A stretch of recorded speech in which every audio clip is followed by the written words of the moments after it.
And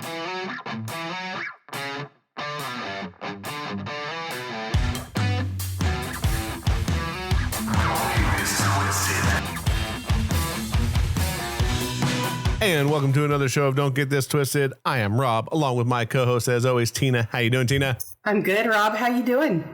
Absolutely positive today. Nice. You know, it's all good. It's hotter than hornets. Yeah, I was in Salinas, and I got to tell you that 70-degree weather was amazing. Yeah, I'm sure it was pretty nice up there. It's always pretty nice up there. Yeah, but then like 2 minutes outside of Salinas, it was 90-something degrees. I don't know how that works. Yeah, Santa Maria, all up there. The Central Coast is very bizarre. It can get pretty warm though. Oh yeah, it's super nice. So I was looking at houses just to check it out, and oh my God, they got these cute little places. So I think it's just a pipe dream, but it was fun to go and check it out. Yeah, that's an interesting place up there. I mean, it's a lot of farming in Central California.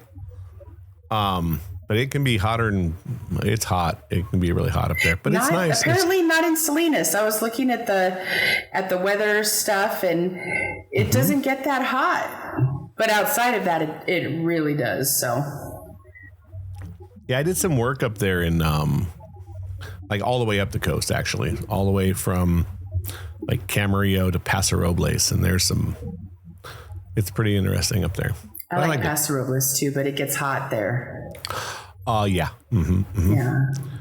So, we were chatting earlier today over, I don't know, I forgot what actually hit that whole thing off.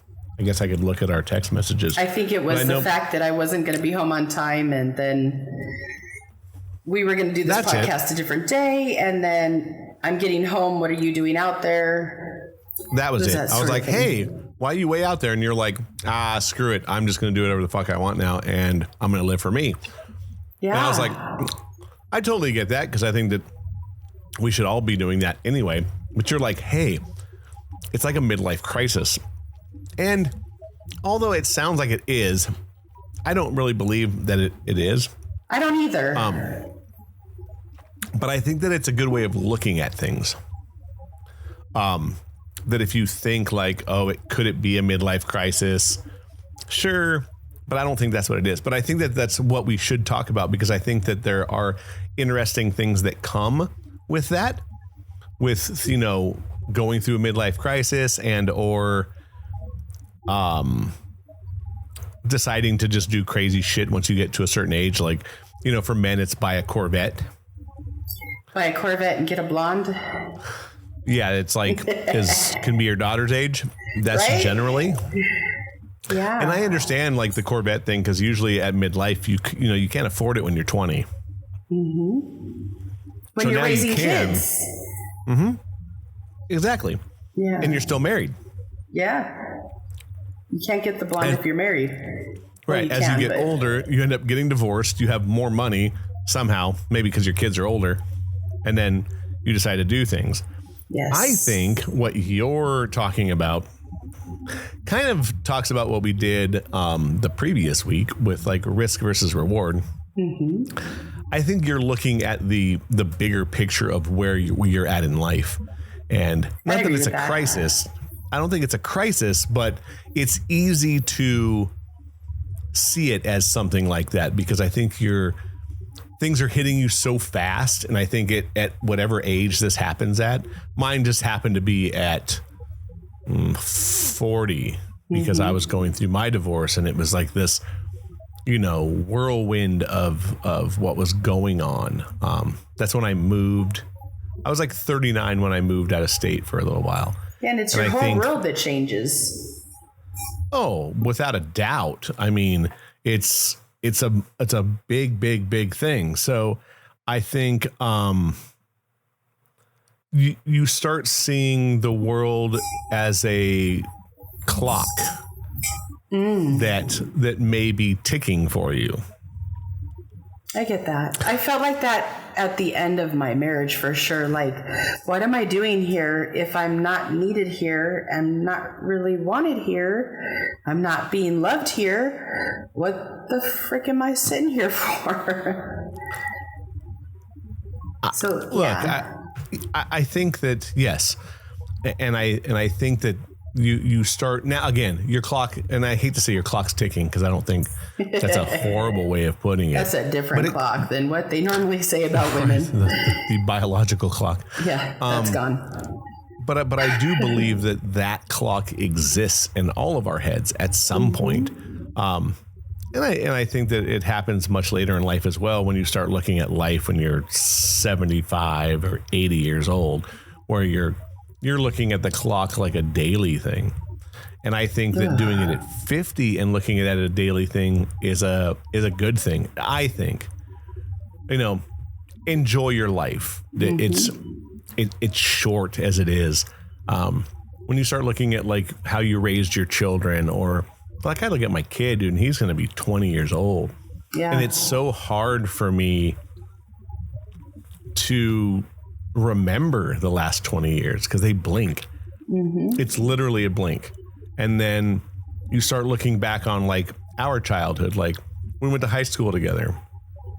Yeah. Even though I remember those times, they were eons ago. They were.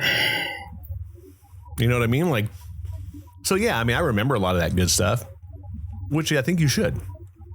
You should always go and look on your past and try to enjoy that or find something in it. But you also have to move towards your future or your present. Make your present into something that you're going to build on your future. Absolutely. Well, I think you're there. And I hate this because you were like, you were going to give zero fucks. It was about being, it was Tina time. And I think that's an important thing because I feel the same thing about me. It's Robb time. Even though I do have my son living with me, he's coming to a point at some point in his life that he is going to, want to do his own thing. Yeah, and go through the struggle for himself like everybody does. Exactly. I think there's struggles and those are coming, and there's and I think I can say the same thing with you. So big struggles. Exactly. Yeah, because for me, it's like, just where do you want to live? That's why I took the time and looked around up there. I was like, you know what? Where do I want to be? Do I want to be in California? Do I want to be in another state? How far can I go? What can I do? I really did. Like, when I was there, I was like, I just want to check things out. Let's just look and see if I could live here. Let's look and see if I do like the feel. I did like the feel of it, though. I think I could go out that way and be fine. But will I? I don't know. Like, everything's so up in the air still. But it does kind of feel like a crisis. Like, would you pick something already? Do you know where you're going to be? What are you going to do when you grow up? How is this going to work? I'm looking at October being the date. And the only thing that's keeping me from like losing my shit is the fact that I'm going to go out and buy that trike. So is that a midlife crisis thing? Or is that a maybe take life by your balls thing? I don't know. I think it's both. Yeah. Because you can't do one without the other. That's true. You can't. If you're going to change your life, you're going to change it. Whether it's a few little baby steps or one crazy step. And to me, how everyone else sees it is irrelevant. Yeah. Right? A lot of people have said that too. And I'm like, I don't see it as a crisis. I see it as like necessity. Like, you need to change your life in order to be happy. So do it. Right. I see it as you're stepping over, my last life. Well, or think of it like a game of chess or checkers. You're just going over, blocks in the road and going on to whatever's next. you're gonna do whatever you're gonna do regardless, right? So whether, let's say you end up moving to middle California, awesome. Yeah. What's the worst that can happen? I'd have to come back. You have to come back. Mm-hmm. That's it. Or you end up going, I'm gonna try El Paso because you know people there. Everybody says that that's where I'm going to end up. Which, hey, you never know. I mean, that could be very true. I think there's a lot to be said about that, because it's a step in the direction where you'll be somewhat comfortable, right? Because you know somebody. I think the moving part would be much easier for you because you have a landing spot. Yeah. So I think that is maybe a good starting place for you. Who knows if you'll end up there forever, even though we talked about that before, that wherever you go, you know, your plan is to be there forever. Yeah. I think that I don't think like there to move. Is. Well, none of us like to move, but some people do it enough. It makes you wonder. I mean, look, some people just like hopping all over and not being tied down. Yeah. But I think those people are also minimalists. Yeah, they pack small and travel small, so they know that they can pack up all their shit and get in a small truck and move to the next town. Yeah. If you're like me, I don't think. I mean, although I don't have a lot of things, you know, I have a 1-bedroom apartment full if my son decides not to go. Mm-hmm. So for me, it's like, you know, I don't have a lot. I just have a dog now. That would be my biggest thing to take. At the end of the day, though, where I go is a whole other thing. You know, there's places I could go where I might know some people, but even that isn't the greatest thing these days. So that might, I don't have that, like, oh, at least my friend's going to be down the road from me. You know, I have, she's in the state, but that's a whole other situation that for another time as well. But I think that that's the closest thing for me. But I've done it before where I've gone and really not known people. Like where I live now, I didn't know. I knew one person and that was it. Mm-hmm. When I went to Vegas, I knew one person. That was it. So I'm okay with just starting afresh, because again, what's the worst thing that can happen? I end up a hermit. I'm kind of a hermit now. So it's, you know, things aren't going to change that much. It's just being a hermit in a place where maybe I'll be a little bit more relaxed or be more likely to be out and about. I mean, I live in a city and you live in a city. Big city. Yeah, I want to go. My next place I want to go is a smaller town,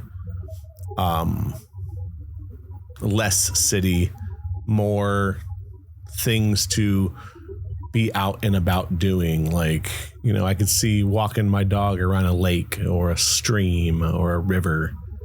Something a little more, you know, I hate to say Mayberry. Country? Yeah, but a little more country, a little more just out and about where, you know, you can go walk down the road and be okay by yourself with your dog, and most people don't mess with you because most people carry guns. So you're less likely to be murdered on the side of a road in Tennessee. Or you're just going to get in a shootout on a road in Tennessee. Where in California, they just pull a gun on you and you go for a ride and they find your body later on. Yeah. So, I don't know. I don't know about the whole going out to Texas. I never really felt like that was home. I love my people there. I've got so many. You're right. I would have a really good foundation there. But I just don't, I like visiting, but I don't think I could live there.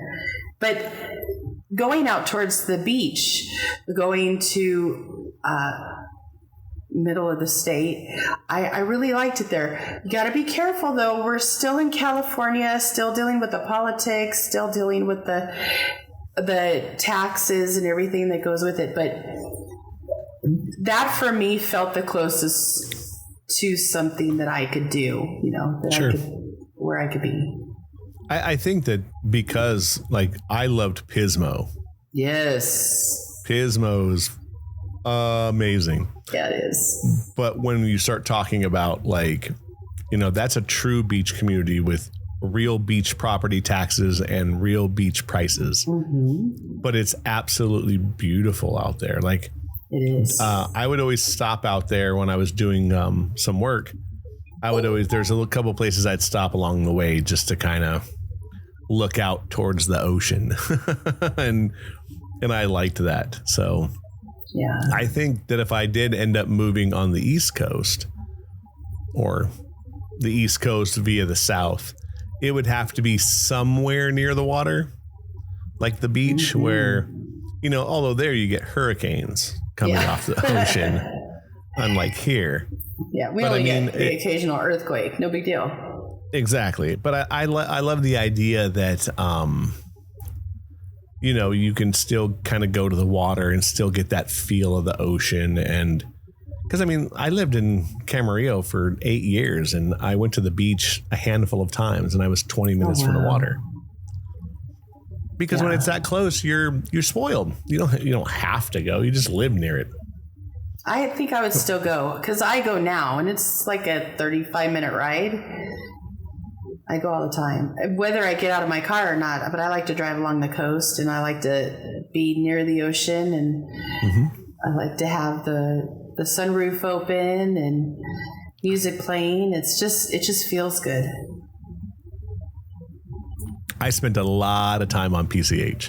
Me too. Because we, the alarm company I worked for, we had a lot of accounts in Malibu, mm-hmm. a lot of accounts. So I was always driving up and down PCH, or if we wanted to get to LA, because we had a couple of accounts that direction, we would take PCH instead of the 101. Because mm-hmm. if you got to be in traffic, you might as well see the ocean. Yes, absolutely. But I can understand that. I mean, like I said, I love it up there where you're talking about in Central California. It's pretty interesting.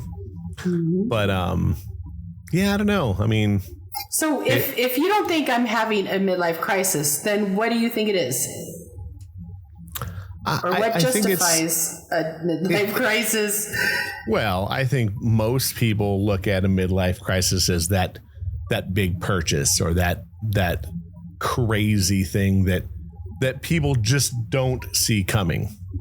Like the trike? Probably that. Mm-hmm. So does that put me in the midlife crisis zone? You're within the circle. It's funny because I've always taken care of everybody. I took care of my grandparents, my parents, my brother, everybody. Like if anybody needed anything, they came to me. And I feel like I lived kind of neglected. Like I didn't do enough for me. And I think that is now where this is all coming from. Like, no, we don't need to worry about anybody else. Just worry about yourself. Can we just have fun all on our own without having to take care of anything and everybody? And I think that's maybe if that's a midlife crisis because of it being opposite of what I've always did, then maybe I am in one. But yeah, but I think most people see the midlife crisis as this, without getting, sounding horrible, like jumping off the bridge or just doing something so different than what they're used to. They call it a midlife crisis. I call it doing things you want to do. Yeah, you get to an age where you look at your life and go, no, now I need to do some things for me. And I think mm-hmm. that's totally where I'm at. There's no thinking. That's where I'm at. It's just time. to take care of me before I can't, or before I get too old that I'm not going to, or before I get tied down again and I'm stuck taking care of somebody that gets sick, or I just don't want any of that. Correct. Well, and I think that's the thing too. It's about filling your own cup. Mm-hmm. Because you've been filling other people's cups for so long. Yeah. And I think a lot of people, when their kids leave, that's when they have their midlife crisis. But it's not a midlife crisis. It's a little bit of freedom because you've been taking care of somebody for 22, 24, 25 years. Yeah. And now they're taking a step to take care of themselves. And now you're finally taking that step of taking care of yourself or doing something for yourself. Yeah, I guess I was a little slow on the go because my child's been gone 11 years. So no, but I think difference. Yeah, but maybe just, with you, the way your marriage was, however that was, it didn't get to that point in your life yet. Yeah. Or something triggers that. Hey, I need to do this. Hey, I'm running out of time. Mm-hmm. Somebody tells you about something and you go visit somewhere. Well, for me, when my mom died, she was 59. And I think to myself, if I am like my mom, and I'm 51 now, I only have 8 years. I only have 8 years to do what I need to do or accomplish what I need to accomplish or be who I need to be, take care of things. I don't know, whatever it is I got to do. And truly, everybody says, you're not your mom. You didn't take care of things like your mom. You don't do things like your mom. You're different. But the same time, it runs through my head. I may only have 8 more years. So if that's the guarantee, then what can I do in these 8 years? Because I've got to do something. I think that's the total thing. Whether it's 8 years, 8 days, or 8 minutes. Mm-hmm. You have to decide what it is you want in life. Like we've talked, I hate to keep going back to, we talk so much now, 50 episodes later, we've said so many things. I've kind of gone back and listened to a couple of episodes that I really only listened to put into editing. And you look back on some of these and you realize like, oh, I said this or I said that. And they springboard to this show and I go, I was saying that 25 weeks ago. Mm-hmm. At Christmas time or after my first vacation to the South, I was already falling, for these places where it was like, I loved how it was there. And again, I think I'm going to go visit other places. Like, I want to visit Tennessee. I have a friend who lives in South Carolina and, I'm going to drive through Arizona, see my cousin, a couple of places just to kind of get a different view of the United States. Mm-hmm. But I think that I've realized that I'm ready to have a simpler life once it's time to have a simpler life. And I think if you go back and listen to whatever shows in our library, you'll hear things that you said that resonate to now. Because there are those things. Because that's who we really haven't changed much in a year. Yeah. We just haven't. So like I look at that and you're like, oh yeah, there's so many things. This isn't surprising to me. Yeah. I think the surprising thing is it hasn't happened quicker. The divorce isn't final yet, but I heard that October is the date. So and it's coming up and I really don't have a plan because I haven't had a plan this whole time. So I'm kind of freaking out a little bit because the days on the calendar are getting closer and closer to the end. And without having a plan, that's never been how I do things. And so I'm looking at it going, oh shit. Well, yeah, because now it's like it's becoming real. It's like That stupid machine cracks me up. You know what I mean? So like now it's this game show answer that you have to kind of wonder what's going on in your own head, like how long it is, what am I going to do? There's so many answers that are in your life that you like. The good part is that there's like 2 or 3 big questions, but there's 25 answers to them. Yeah, that's never been my life. That's never been an option for me. And I think that's the problem, because there's so many things going on and it could go in so many different directions.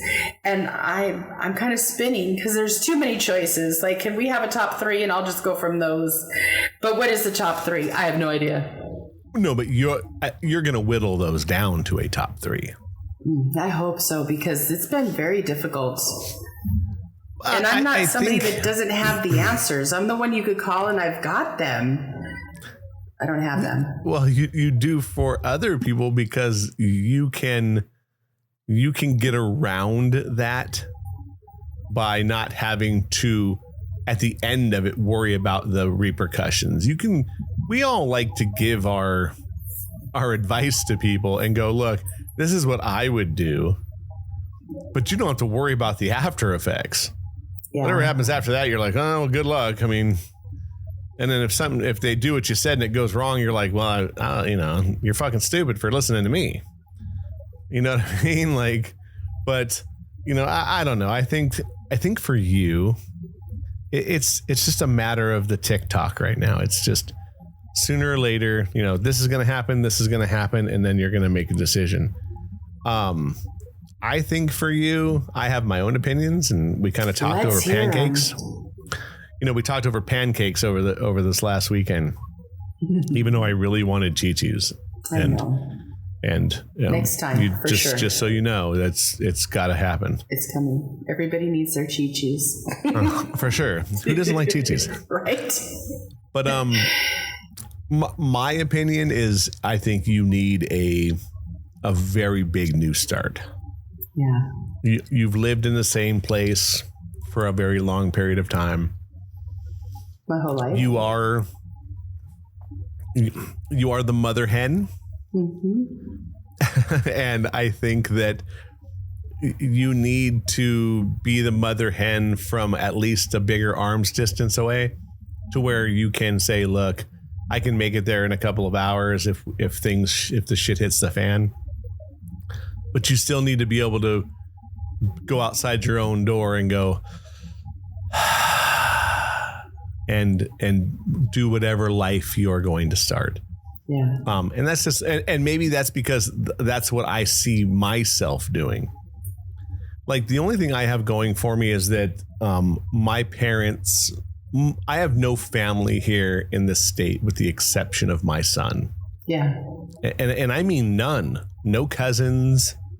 They're all out of state. My brother and my mom are up north. My dad's South Dakota. Both my girls are, one's in Texas, one's in Oklahoma City. No one's here for me. There's nothing weighing me down with the exception of my son, which is a big deal. And it is. And I think about that all the time, because I don't want to pressure him into doing something, because that's not fair to him. But I also don't want him to sink if I leave. Yeah. So there are some things that I have to think about, but I've talked to him and I said, look, this is what I want to do, and you have to start looking towards your own future. But I'd love for him to go with me, because maybe he'll find something different on another coast. Right. There's so many other things going on in this world than what goes on right here. Mm-hmm. We're lucky that we have everything in arm's length, but at the same time, we miss out on a lot. Like being outside, when you live in a big city, nobody goes outside as much as, once you're kids. Like, well, not even now, because kids don't go out. No. I've been spending my whole summer in the pool. I haven't been out in the sun in I don't know how long. But that hardly ever happens. I mean, I go out every day now because I have a dog, and we walk and we go to the park. But I think it would be nice to be able to go to the woods and go hiking and see the water and do different things where you really have to get in a car here. And I could probably go to the mountains here that aren't that far away. I just don't know what's up there. So I'd have to know someone who could take me on a hike so I don't get lost in the boondoggies and the mountains here. Yeah. But I mean, and look, California has it all. Like, we have Big Bear, we have the beach, there's places to go. They're just further, and you're still in the city, and the traffic takes you forever to get someplace. Yes. And I'm kind of over that as well. I drove in this little town, and it was odd. Like, the side streets in this little town that she lived in were 20 miles an hour.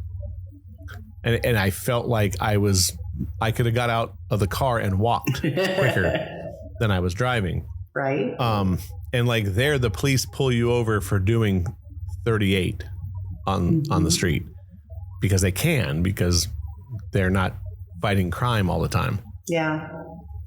And then the highway there, I want to say it was about 60 or 65, and people go 65. But there's just not a lot of traffic. She would tell me she would go to work. I think her office was 35 minutes away.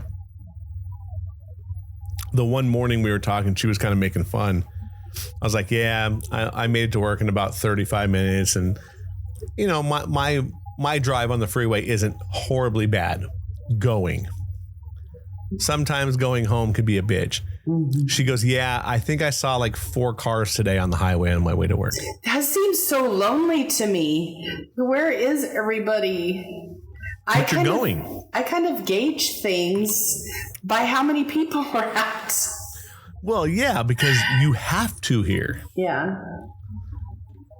There, that's a normal day. 5 people on the highway, maybe 12, 13, because, look, they're all going different directions. To be fair, though, the town she lived in was a military town. So most of the stuff, people were probably coming into town in the morning because they live outside and they're going to the military base. So they were going to work where she lived, and she was driving outside of town. Right. But either way, it's okay, let's say there's 40 cars on the road. On my drive to work, there's 400 cars on the road. You know what I mean? And so do you probably don't even get on the freeway, right? Do you even drive on the freeway to get to work? Oh, no, not to get to work. No, yeah, you just drive on the side streets. No, I take side streets literally because I know how to maneuver around here to get anywhere as quick as I possibly can. So that's exactly what I do. Yeah, because there are certain streets to take and certain streets not to take. Oh, yeah, for sure. Yeah. I just avoid all of it. Yeah, Reseda, if you're coming from the 101, forget about it. Never get off on Reseda. That's the worst street to get off on. There's so many lights and there's so much traffic and there's so many businesses. It's ridiculous. Yeah, and so and I think that's anywhere. Look, even these tiny towns, man, these people know how to get around town. In Vegas, when I lived in Vegas, I lived on a street called Southern Highlands Parkway, which turned into Decatur, which is a very large road that goes literally all the way across Vegas to, I forgot what the freeway is over there. I want to say the 215, but don't quote me on it. But anyway, this street took you all the way across. So if I had to drive across town to get to the strip, I'd just get on Decatur and I'd drive as far as, I would go, and then make a right and then go to the strip. Because you just learn there's certain streets in Vegas you don't take unless you really, really, really have to. Yes. So, and that's in any town. I think, again, whether it's a small town or a huge city, because a lot of people take these, or there's freeway off ramps. That's the biggest thing in the San Fernando Valley. There's just there's certain streets that have an off ramp and some that don't. And the ones that don't, you try to take. So then you're not hitting that traffic. Yeah, that's true.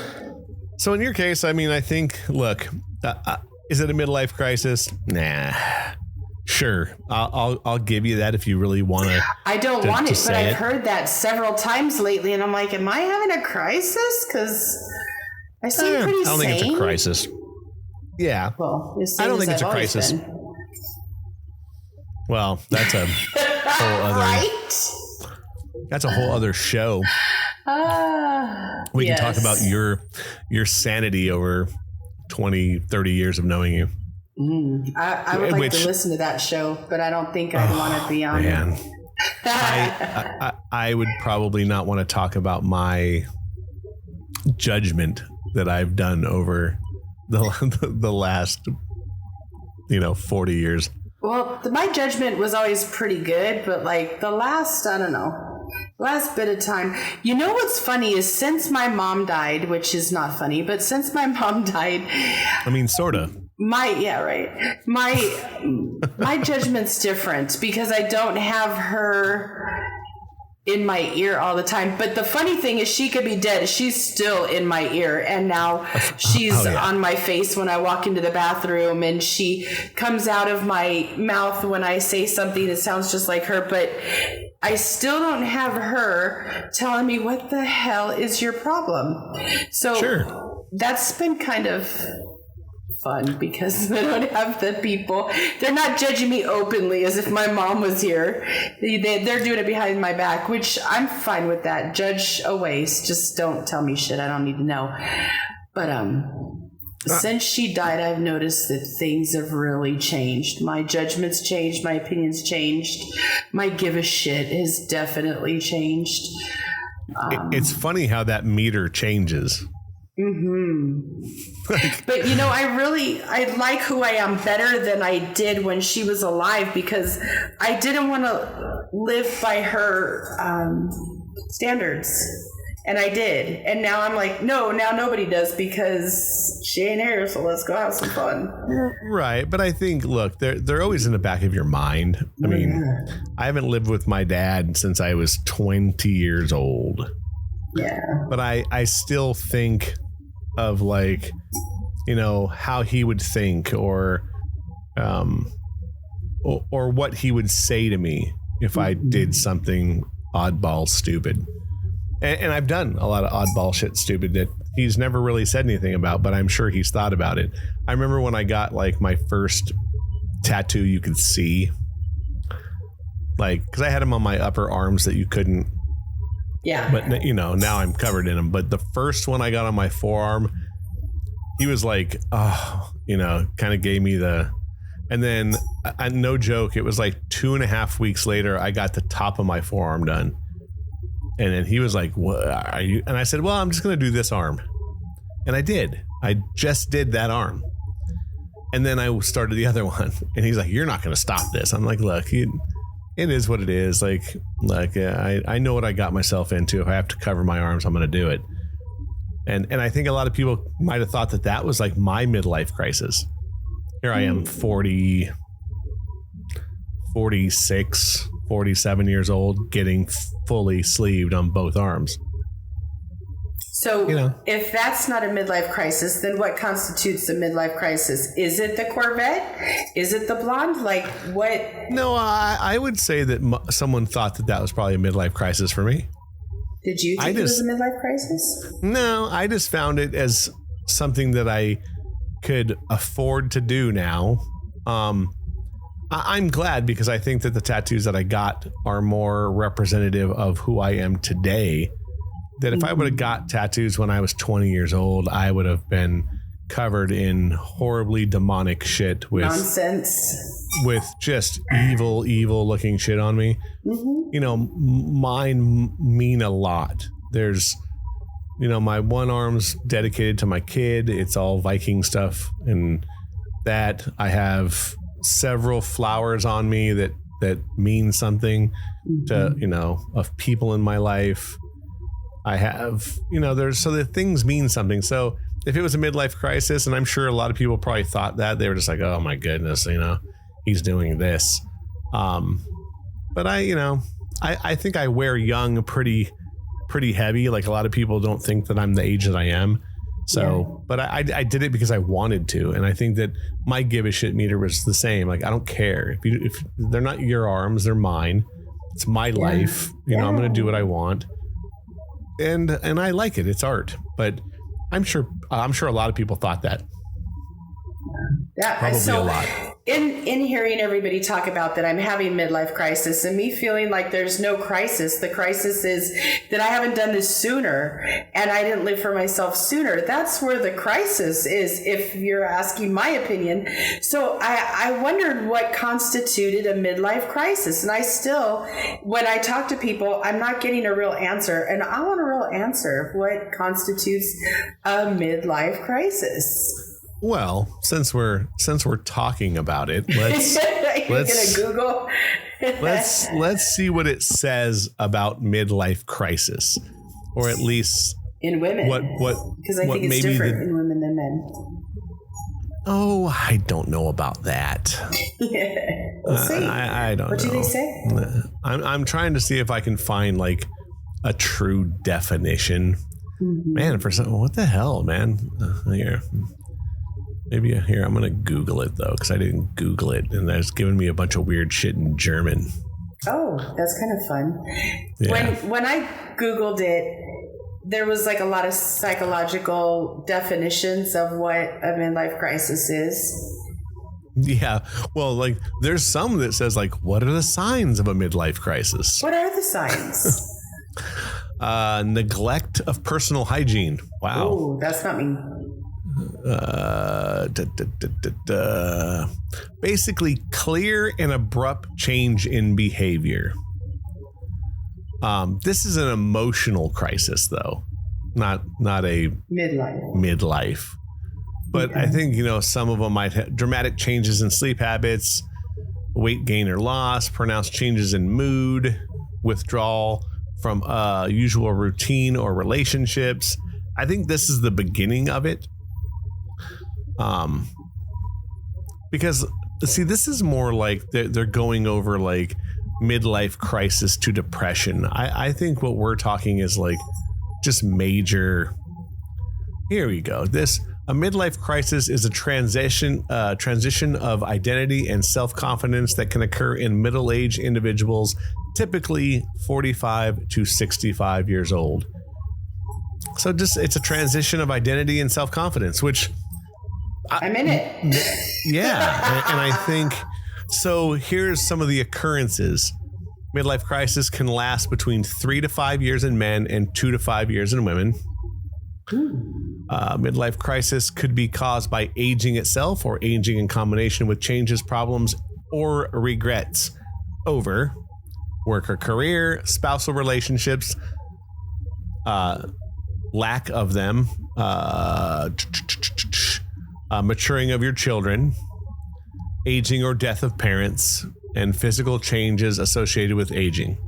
So a lot of these things are the beginning of those.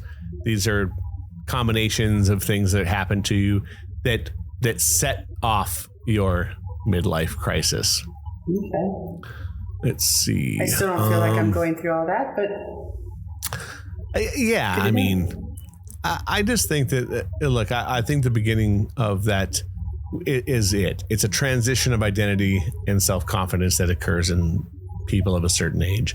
Yeah. And again, some of these things, well, I mean, I think in your case, the combination of changes in your relationship, that's what's spawning this.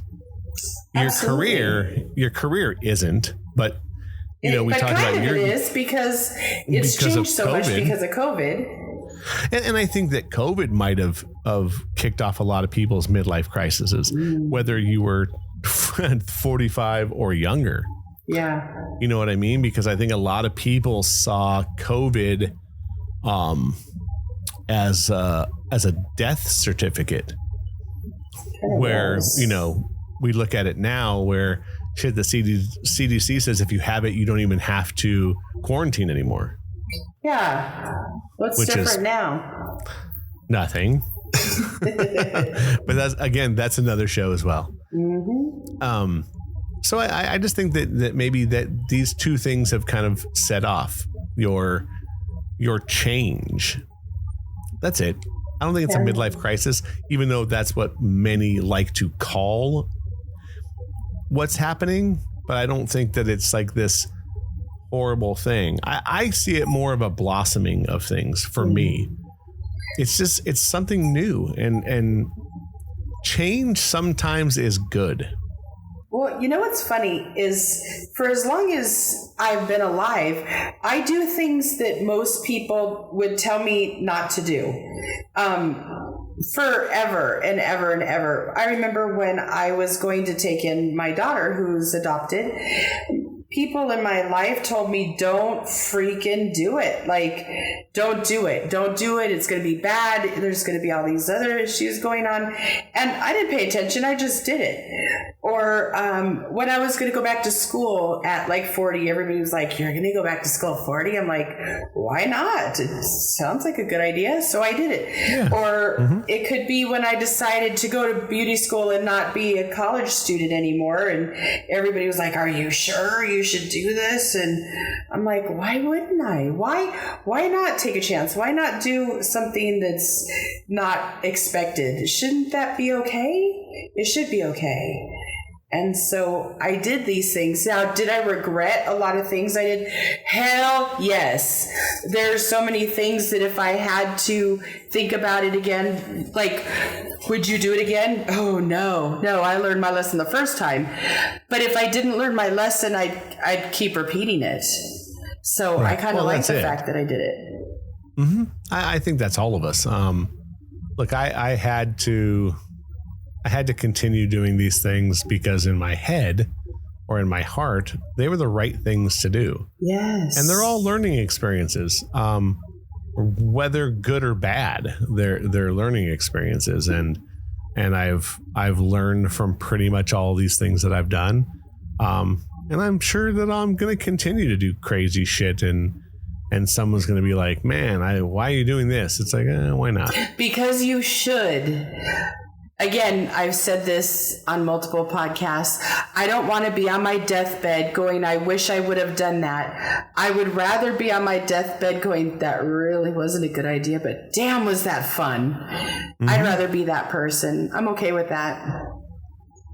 I'm okay with playing the odds. I don't even pay attention. Right? No, but that, I think that's with everything, right? There's odds of something. There's odds of failure, and there's odds of good things happening. Generally, the failure is smaller if you're taking the leap. Sometimes you just got to take the leap. It's okay. I mean, you'll find your way along the road at some point. You know, hopefully you're putting yourself in a position where the road is wide open. Mm-hmm. And there's less failure in the way, but sometimes there's fucking speed bumps, and they rattle your car a little bit, and then the next thing you know, you're an open road, and and I think it's well worth it. I don't think it's a midlife crisis for you. It's just there's a fork in the road for you.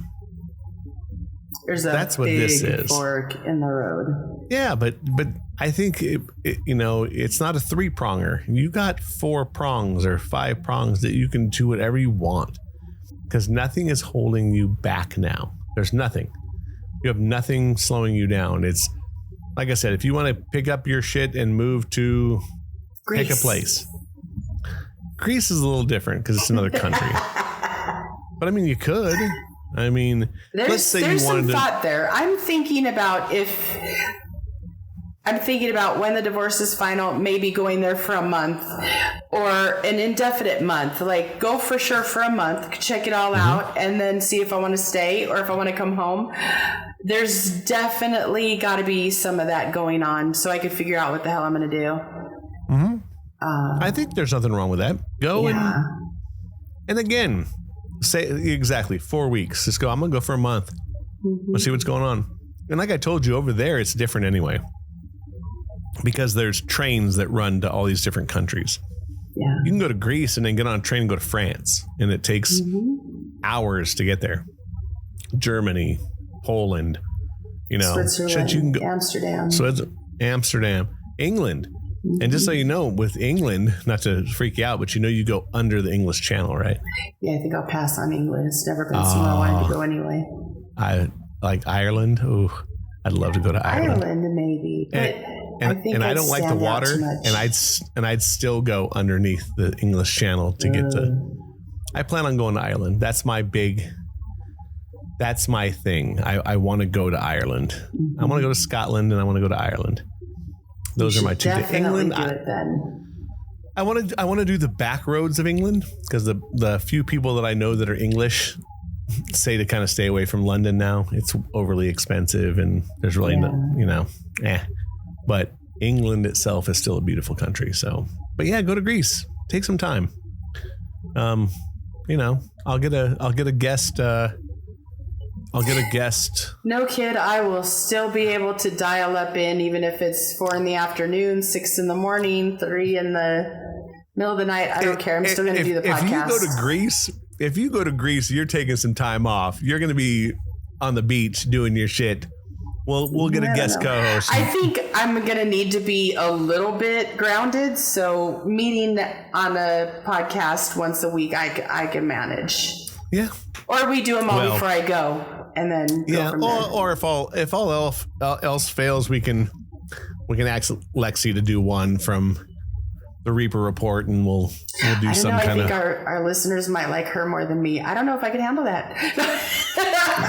I think you'll be okay. She's a sweetheart, but